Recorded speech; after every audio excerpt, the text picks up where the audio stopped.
change is blowing. Rube Foster, I think you can make the legitimate case, is the most important, influential person in baseball history.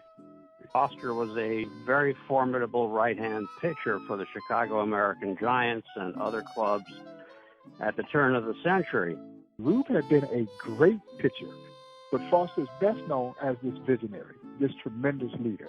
He would organize the Negro Leagues in Kansas City in a meeting that took place on February 13, 1920. The black press in this country was really pushing for an organized body for black baseball, because there had been these independent black baseball teams playing, but it was so haphazard. Rube Foster convinced these other independent black baseball team owners to come into the fold to create what would become the first successful organized black baseball league.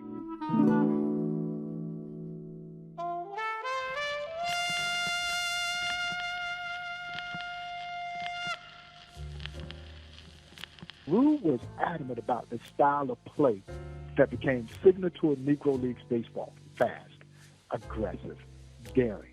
That's all because of the brainchild of Rube Foster, who honestly thought he would create a league that was so dynamic that he would force Major League Baseball's hand to expand.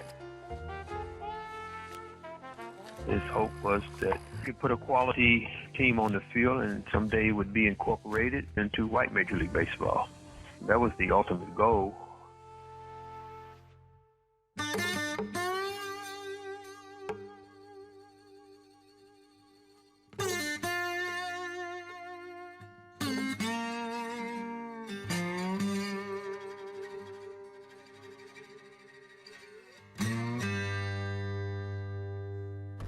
The league lasted longer than Foster did, because Foster lost his mind and was committed to an asylum where he died.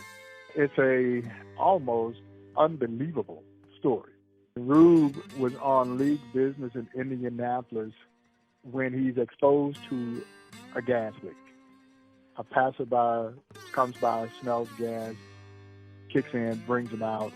When he comes out, he's not quite the same. He likely had brain damage and began to suffer from fits of violent outrage, which ultimately had his family have him institutionalized.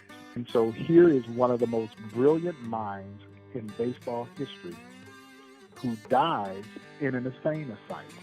Many, however, who speculate that gas leak was not accidental, that someone tried to take old Rube out.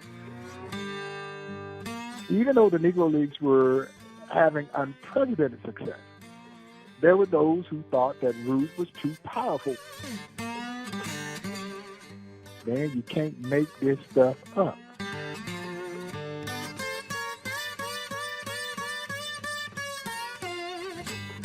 And it was a perfect storm. Rube Foster died. The Great Depression is in full swing, and the Negro Leagues, like other businesses, suffered tremendously.